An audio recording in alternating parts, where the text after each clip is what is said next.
परम पूजनीय स्वामी ज्ञानानंद जी महाराज, मंच में पर उपस्थित हमारे सभी विभिन्न धर्मों की विभूतियां एवं हरियाणा सरकार के सभी सम्मानित मंत्रीगण, यहां के सांसद श्री नवीन जिंदल जी, मैं सभी का नाम नहीं लेता हूं, यहां के वाइस चांसलर प्रोफेसर सोमनाथ जी और इस सभागार में मौजूद अन्य सभी सम्मानित देवियों व सज्जनों, सबसे पहले तो मैं पूज्य स्वामी ज्ञानानंद जी महाराज के प्रति आभार व्यक्त करना चाहता हूं, जिन्होंने आज के 10 वर्ष पहले इस प्रकार का अंतर्राष्ट्रीय गीता महोत्सव का सिलसिला प्रारंभ करने का कार्य किया है और उनके इस कार्य की जितनी भी सराहना की जाए वो अपने में कम है। यह सच्चाई है कि गीता का संदेश केवल भारत देश की सीमाओं तक ही सीमित नहीं है। विश्व का शायद ही कोई ऐसा देश होगा जहां कुछ न कुछ लोग, बहुत ही छोटा देश होगा तो 2-4 लोग ही ऐसे होंगे कि गीता ने उनके जीवन को प्रभावित किया है। और मैं यहां हरियाणा सरकार के प्रति भी आभार व्यक्त करना चाहता हूं कि हरियाणा सरकार इसमें पूरी तरह से सहयोग कर रही है और मैं यह भी मानता हूं कि सरकार का काम आर्थिक, सामाजिक और तकनीकी विकास करना तो है ही, लेकिन साथ ही साथ सांस्कृतिक विकास भी सरकार की एक महत्वपूर्ण जिम्मेदारी बनती है और सरकार उस दायित्व को बखूबी निभा रही है। इसलिए मैं इस सरकार के प्रति भी, यहां के मुख्यमंत्री के प्रति भी आभार व्यक्त करता हूं। और इस प्रकार के कार्यक्रम एक तरफ हमारे सांस्कृतिक यात्रा को दर्शाते हैं, तो वहीं दूसरी तरफ हमारे ये कार्यक्रम हमारी युवा पीढ़ी की चेतना को जागृत करने में भी अपनी महत्वपूर्ण भूमिका ये निभाते हैं।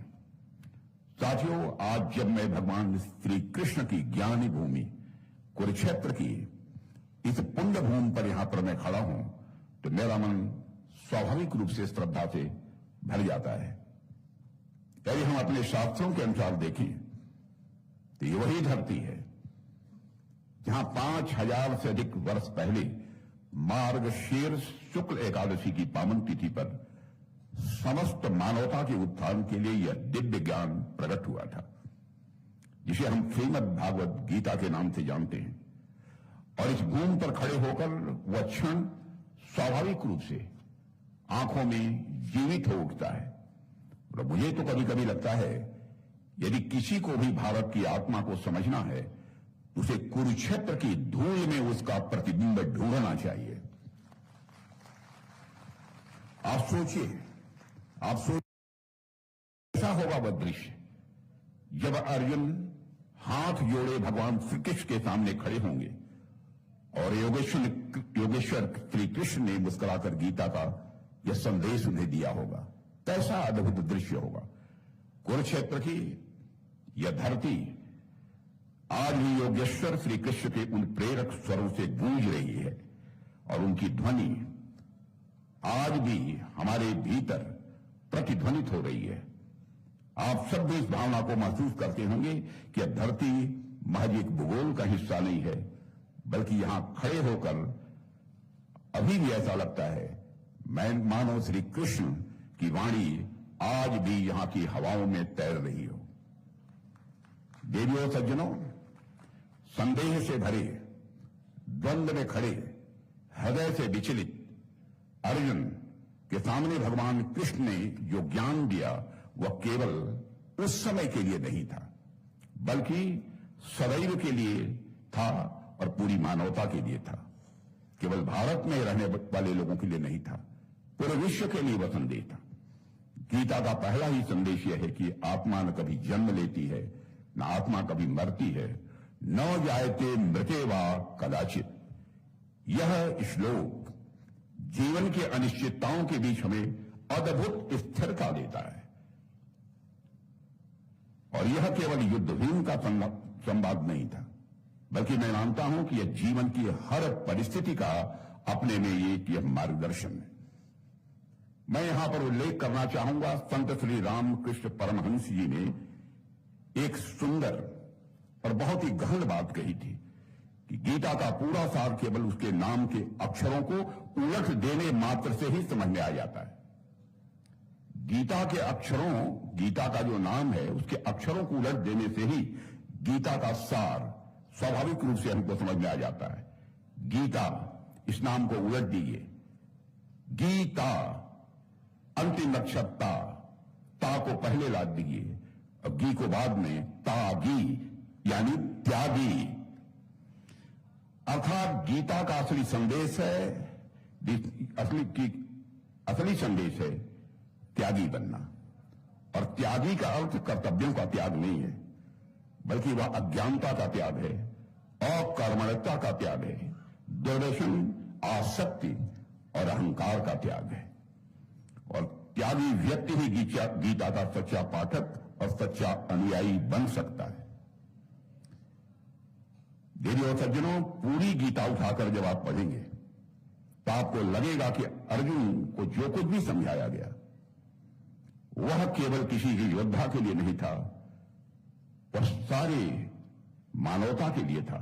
आप खुद सोचिए, उस युग में अर्जुन जो क्लैरिटी चाहते थे, जो स्पष्टता चाहते थे, युद्ध यानी कर्म का जो उद्देश्य चाहते थे, क्या आज के समय में हमें भी उसी स्पष्टता, उसी साहस और उसी प्रतिबद्धता की आवश्यकता नहीं है? आज तो हम और भी ज्यादा मृग तृष्णा में उलझे हुए हैं। हमारे आसपास आज पहले से कहीं अधिक भटकाव है, डिस्ट्रैक्शन है। कहीं ऐसे लोग हैं जो जीविकोपार्जन के लिए तो काम कर रहे हैं, पैसे भी कमा रहे हैं, लेकिन उन्हें अपने जीवन का उद्देश्य समझ में नहीं आ रहा है। तो वहीं दूसरी तरफ कई ऐसे लोग भी हैं जो कर्म से ज्यादा उसके परिणाम की चिंता करते हैं। मैं ऐसे कई लोगों को जानता हूं जिनके अंदर पर्याप्त क्षमता है कि वह जीवन में कुछ अच्छा कर सकते हैं, समाज को कुछ कंट्रीब्यूट कर सकते हैं, लेकिन वह कोई काम इसलिए नहीं करते हैं क्योंकि उन्हें परिणामों को लेकर तरह तरह की शंकाएं रहती हैं कि हमको कामयाबी मिलेगी कि नहीं मिलेगी। इस तरह के अनेक उलझी हुई स्थितियों का सामना आजकल हमारे आसपास के लोग कर रहे हैं। आपने स्वयं भी इसे महसूस किया होगा। साथियों, गीता कहती है कि जीवन की व्यर्थ चिंताएं, विकृत भावनाएं और गलत धारणाएं तभी मिटती हैं जब हम अपने भीतर के सत्य को पहचानते हैं। यही कारण है कि आज के दौर में जब डिप्रेशन और मानसिक तनाव जैसी चीजें तेजी से बढ़ रही हैं, गीता का संदेश मैं मानता हूं लोगों को नया संबल देता है। गीता पढ़कर विपरीत परिस्थितियों में भी उत्साहवर्धन और निराशा में भी आशा का संचार होता है। गांधी जी कहते थे कि जितने भी किताबें अब तक उन्होंने अपने जीवन में पढ़ी हैं, उन सब में सबसे अधिक सांत्वना 2 पुस्तकों से उन्हें मिली है, श्रीमद् भागवत गीता और श्री रामचरितमानस। और साथियों, वे भी ये कहते थे, जब उन्हें संदेह घेरते थे, जब वह दुविधा की स्थिति में होते थे, जब निराशाएं आती थी और जब कोई प्रकाश की किरण नजर नहीं आती थी, तब वे श्रीमद् भागवत गीता के ही शरण में जाते थे। इससे वे तुरंत सांत्वना पाते थे, उनके मन की शंकाओं का समाधान होता था। देवियों और सज्जनों, गीता में दिए गए कर्मयोग की भावना, समत्व की सीख और आत्मस्वरूप की पहचान हमें सुखपूर्वक जीवन जीने का यह मार्ग दिखाते हैं। गीता न केवल आत्मचिंतन का मार्ग दिखाती है, बल्कि मैं मानता हूं कि मन की उलझनों को सुलझाने के लिए थेरेपी का भी काम यदि कोई करता है तो हमारी यह गीता ही करती है। साथियों, जब जब हम जीवन में उलझते हैं, यह गीता हमें दिशा देती है, दिशा दिखाती है। और अगर यह हम माने कि जीवन केवल एक बार मिलता है तो उसकी कीमत केवल हमारी उपलब्धियों से तय होती है, लेकिन जब हम जीवन को कई जन्मों की यात्रा मानते हैं तो सबसे महत्वपूर्ण हो जाती है प्रज्ञा, जिसे अंग्रेजी में विजडम कहते हैं। और हम इस बात को महत्व देते हैं कि हमारी समझ कैसे विकसित हो, हमारी समझ कैसे व्यापक हो, यह समझ की दुनिया क्यों है, हम यहां क्यों हैं और बार बार इस जीवन चक्र से गुजरने का मतलब क्या है, उसका अर्थ क्या है। जब यह समझ विकसित हो जाती है तब हम दूसरों पर नियंत्रण करने का प्रयास छोड़ देते हैं और मुक्त हो जाते हैं। हम संसार में फंसते नहीं हैं। साथियों, इसलिए मैं तो मानता हूं कि यह गीता महोत्सव एक सामान्य आयोजन भर नहीं है, बल्कि हमें यह याद दिलाता है कि हमारा कर्तव्य क्या है। अर्जुन इसलिए उठ खड़े हुए क्योंकि उन्हें कर्तव्य का बोध हुआ है। कर्तव्य का बोध ही गीता का सबसे बड़ा योगदान मैं मानता हूं। और हम सभी को अपने अपने क्षेत्र में अनेक चुनौतियों का सामना करना पड़ता है। आप स्वयं महसूस करते होंगे, कई बार हमको यह लगता है कि रास्ता तो बहुत ही दुर्गम है, रास्ता तो बहुत ही कठिन है, परिस्थितियां बहुत उलझी हुई हैं। लेकिन गीता कहती है, कर्मण्येवाधिकारस्तु मा फलेषु कदाचन, कर्म करते चले जाओ, फल की चिंता मत करो। आपका अधिकार केवल कर्म पर है, फल पर नहीं है। और यह पंक्ति जीवन को सरलता देने के साथ साथ हृदय और मस्तिष्क दोनों को डिसिप्लिन भी देती है। इसलिए मैं अक्सर कहता हूं, गीता महज एक ग्रंथ भर नहीं है, यह भारतीय प्रबंधन या इंडियन मैनेजमेंट का सबसे पुराना और सबसे प्रभावी यह मॉडल है।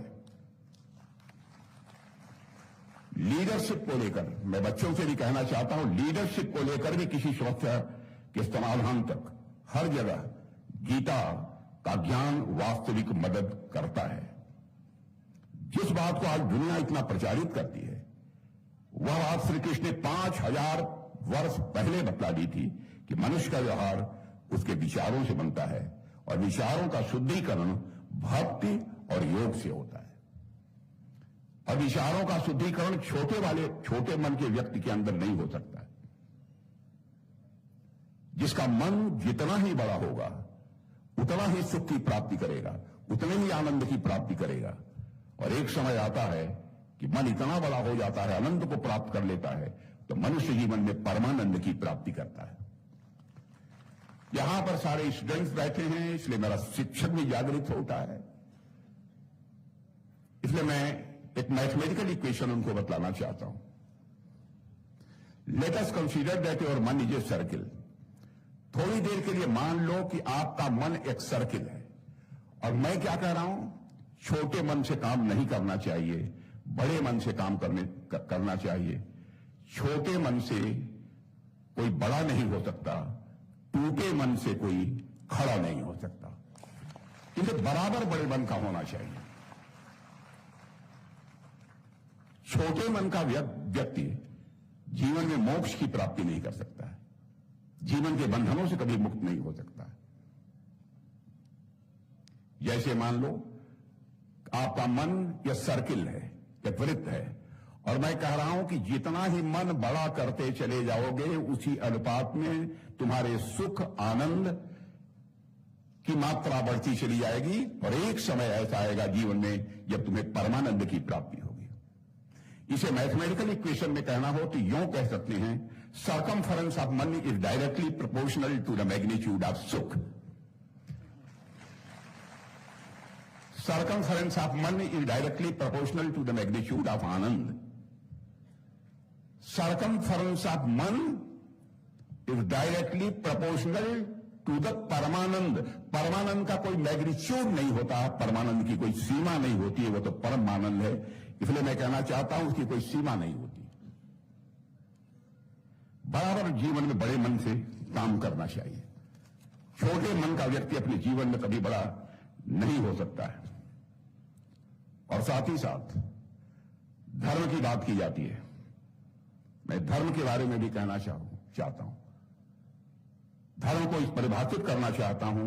यहां पर परम पूज्य ज्ञानानंद जी महाराज बैठे हैं, अन्य भी सारे विद्वान बैठे हैं विभिन्न धर्मों के। धर्म है क्या? अखिल ब्रह्मांड का जड़ हो अथवा चेतन हो, जो विधि व्यवस्था नियम पर नियम इस अखिल ब्रह्मांड के जड़ अथवा चेतन के अस्तित्व की सुरक्षा की गारंटी देते हैं, उसी नियम पर नियम को ही हम धर्म कहते हैं। एक स्टेप और आगे बढ़िए। इस अखिल ब्रह्मांड के जड़ अथवा चेतन के अस्तित्व की सुरक्षा के साथ साथ उसके परिपालन की गारंटी जो विधि विधान नियम पर नियम देते हैं, उसी विधि विधान नियम पर नियम को ही हम धर्म कहते हैं। एक स्टेप और आगे ले जाना चाहता हूं।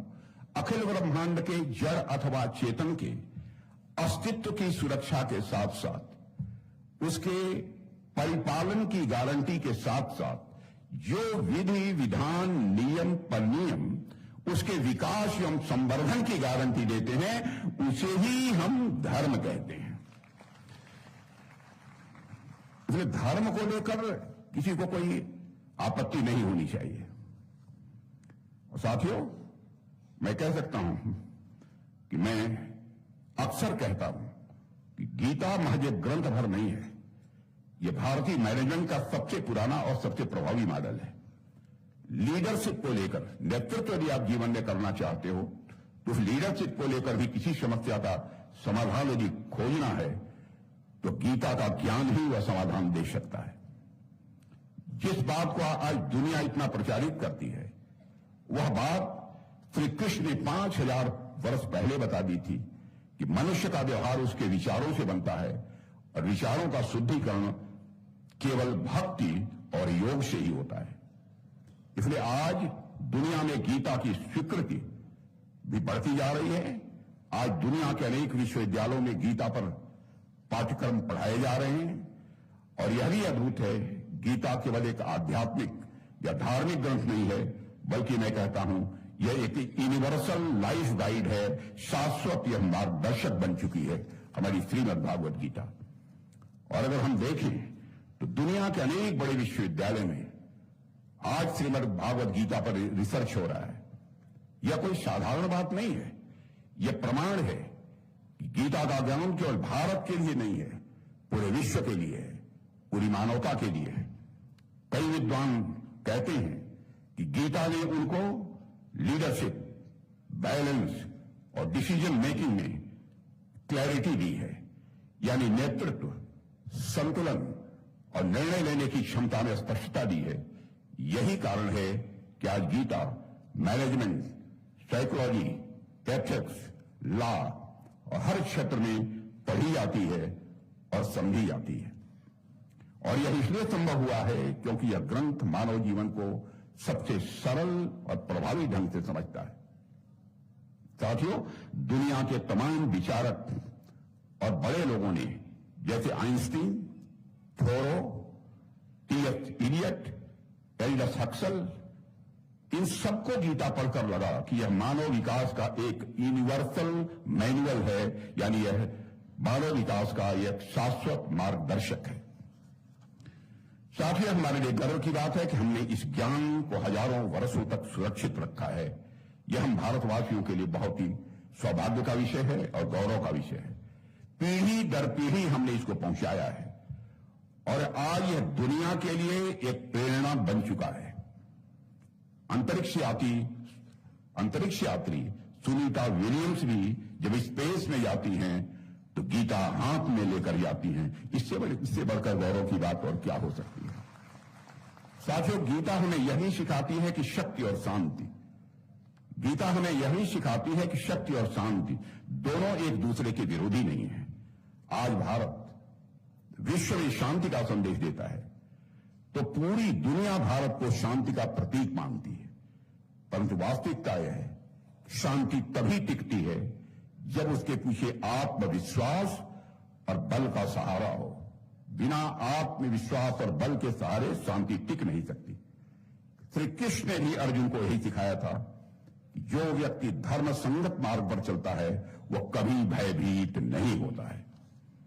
साथियों, पहलगाम का वह विभत्स क्षण आज भी राष्ट्रीय स्मृति को विचलित करता है, जब हमारे पहलगाम के वहां पर पर्यटन के लिए गए निर्दोष यात्रियों को धर्म पूछकर मारा गया था।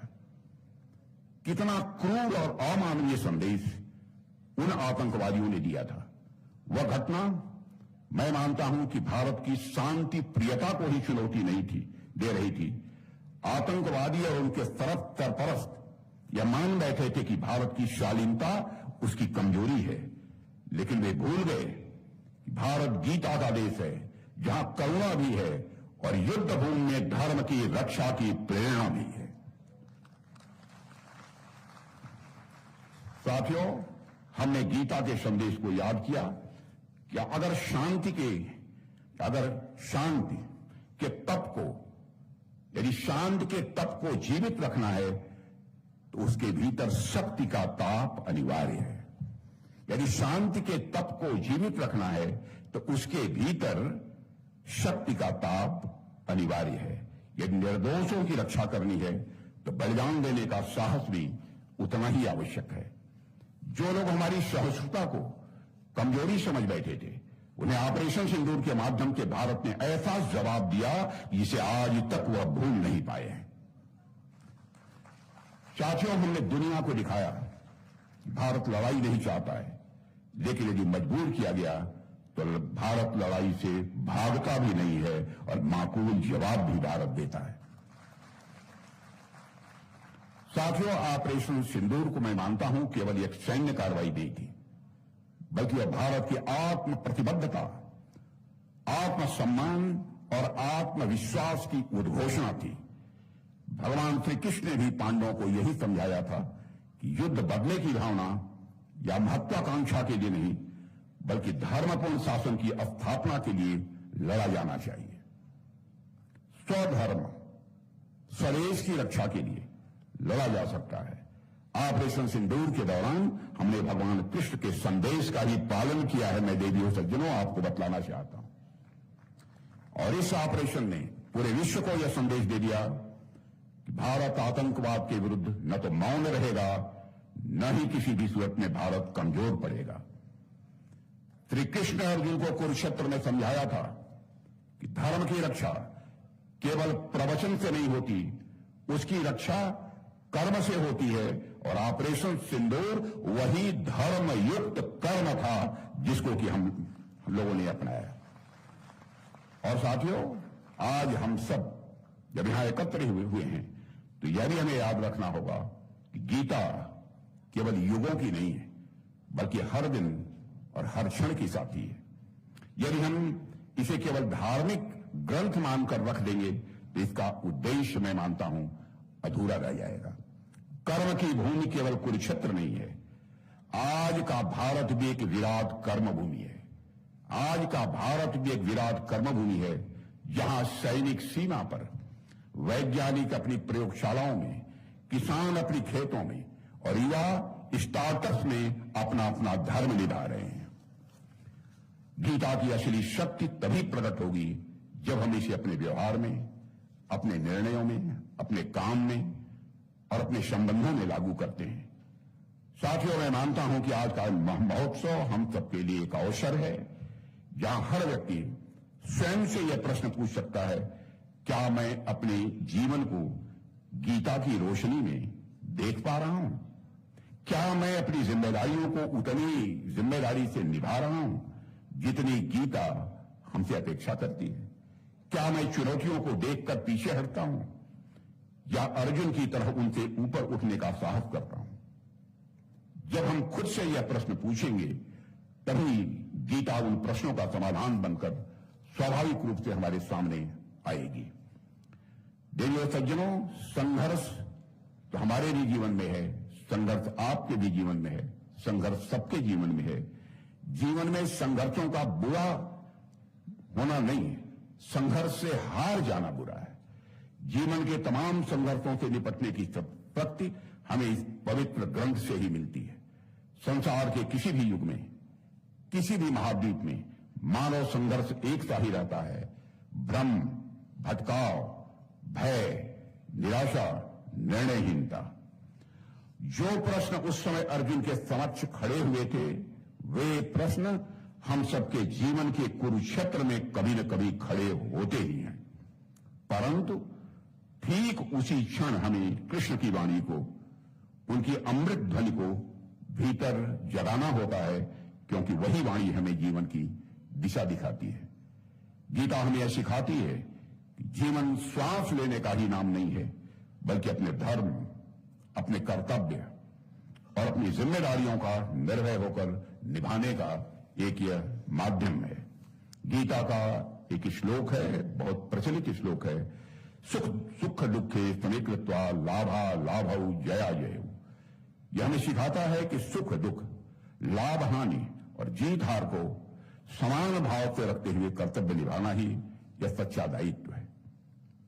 और ऐसा व्यक्ति बिना विचलित हुए हर समस्या का समाधान वह ढूंढ लेता है। और साथियों, आज जब गीता पढ़ते हैं और जो पढ़ते हैं तो आपको पता चलता है गीता लगभग 700 श्लोकों में सभी वेदों का यह सार है। यानी गीता को ठीक से समझ लेने के बाद तो आपको अन्य शास्त्रों के विस्तार में जाने की बहुत जरूरत नहीं रह जाती है, ऐसा मैं मानता हूं। और गीता की शिक्षा संसार को बदलने की बात नहीं करती है। गीता यह बतलाती है कि दुनिया हर पल, दुनिया हर क्षण स्वतः बदल रही है। इस चेंज को हमें रेसिस्ट नहीं करना है, इस चेंज का हमें प्रतिकार नहीं करना है, बल्कि इस चेंज का, इस बदलाव का हमें आनंद लेना है, इसे हमें एप्रिशिएट करना है। जो जैसा है उसे वैसा ही देखना है, वैसा ही समझना है। गीता हमें इमोशनल इंटेलिजेंस सिखाती है। ज्ञानी व्यक्ति न अत्यधिक दुखी होता है, न अत्यधिक प्रसन्न होता है। वह सुख दुख को समान भाव से देखता है। अच्छा कार्य करने पर संतोष तो करता है, पर उन्माद नहीं करता है। यानी गीता की शिक्षाएं सत्य की ओर ले जाकर कार्य करने की हम सबको प्रेरणा देती हैं। इसलिए मैं चाहूंगा कि आज हम सब यहां संकल्प लें कि हम कर्म करते रहेंगे, बिना फल की चिंता किए, बिना भय के, बिना मोह के निरंतर कर्म करते रहेंगे। और हम यह भी संकल्प लें कि जिस प्रकार श्री कृष्ण ने अर्जुन को जगाया था, उसी प्रकार हम भी अपने भीतर के अर्जुन को जागृत करेंगे। और यदि हम ऐसा कर पाए तो न केवल हमारा जीवन सुधरेगा, बल्कि हमारा समाज, हमारा राष्ट्र और आने वाली पीढ़ियां इस ज्ञान से स्वाभाविक रूप से प्रकाशित होंगी। साथियों, गीता की महानता और उसमें निहित शाश्वत ज्ञान के बारे में हजारों बातें कही जा सकती हैं, लेकिन मुझे लगता है मुझसे कहीं अधिक धर्माचार्यों, विद्वानों और मनुष्यों द्वारा जो व्याख्यान इस विषय पर दिया गया अथवा दिया जाएगा, उसे सुनकर हम और अधिक आनंदित होंगे और साथ ही साथ लाभान्वित भी होंगे। इस अद्भुत सम्मेलन के आयोजन के लिए मैं स्वामी ज्ञानानंद जी महाराज के प्रति विशेष रूप से आभार करता हूं। और एक बार मैं स्वयं शीश झुकाकर पूज्य स्वामी ज्ञानानंद जी महाराज का अभिनंदन भी मैं करता हूं। और साथ ही साथ यहां के प्रशासन को भी इस भव्य आयोजन के लिए मैं आभार व्यक्त करता हूं। और इस आयोजन की सफलता के लिए अपनी शुभकामनाओं की हृदय से अभिव्यक्ति करते हुए अपना निवेदन समाप्त करता हूं। आप सबको बहुत बहुत धन्यवाद।